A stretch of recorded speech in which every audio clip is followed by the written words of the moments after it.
Could green spaces turn brown in San Diego in order to abide by the state mandate to reduce water use by 25%? Meanwhile, San Diego County's Water Authority says they'll file formal comments with the State Water Board for a refined approach to water conservation. Here with the details are my guests, San Diego's Public Utility Director, Hala Razak, and Dennis Cushman, Assistant General Manager for San Diego County Water Authority. And Hala, the state is requiring the cities to significantly reduce water in city parks, in medians, on golf courses. How will the city meet those requirements? So what the state has asked us to do is to have specific restrictions and certain things that we cannot be doing. By we, I mean the city and the customers out there. These are the water use restrictions. But more importantly, giving a 20% cut to our water use in general. Sure. But coming back to the city requirements, is there a plan in place on how that's going to happen and when that's going to happen? We are working on that as we speak. As a matter of fact, folks are meeting back in the office looking at all the options. One of the things that we're looking at is some of the pocket parks that we have, we will probably reduce the irrigation and let some of the lawns go brown. Mayor Faulkner said he'll add $250,000 to the budget to restart the turf replacement program in the city. How responsible is it at this time to have a lawn in the city of San Diego?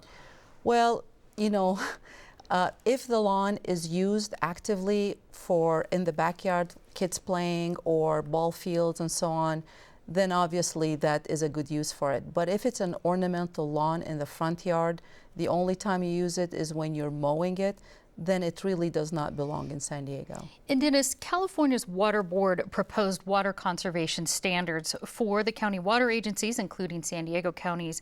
But you've said a major concern about this is the state plan punishes those who conserved and rewards those who haven't. Can you give us an example of how that works? Yes, in San Diego County residents and businesses have cut their water use per capita by 30% since 1990, by 20% just since 2007. We've been way ahead of the game on conservation. There are other parts of California where people haven't made that kind of commitment to conservation, have not made that part of their civic duty and responsibility. The way the state board has proposed these regulations, they're going to ignore all of that prior conservation and put us in the same bucket with people and communities who have not done that kind of conservation. And that's flatly wrong. It's not the right approach to conservation. Right, so some parts of the county, I understand, have to reduce by some cities in the county 35% and others 20%? Absolutely. So we've got some of our agencies at 20%, some at 25%, and some at 35%. City of Carlsbad's at 35%. And here's a community that's been on the leading edge of investing in new water supply reliability.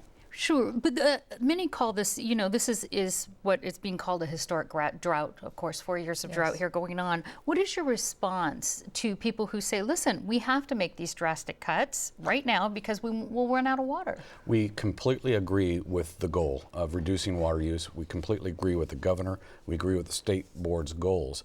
Where we're having problems and concerns is how we get there. And how investments we've made not only in conservation but in new, more reliable water supplies get recognized in the regulations that are handed down to our agencies, the City of San Diego and the rest of the water agencies and cities in San Diego. What recourse does your agency have? I mean, don't you have to comply with state board regulations? Well, all of the retail urban water agencies are going to be ordered to comply, and there'll be penalties, $10,000 a day, for water agencies and cities that aren't in compliance with the order.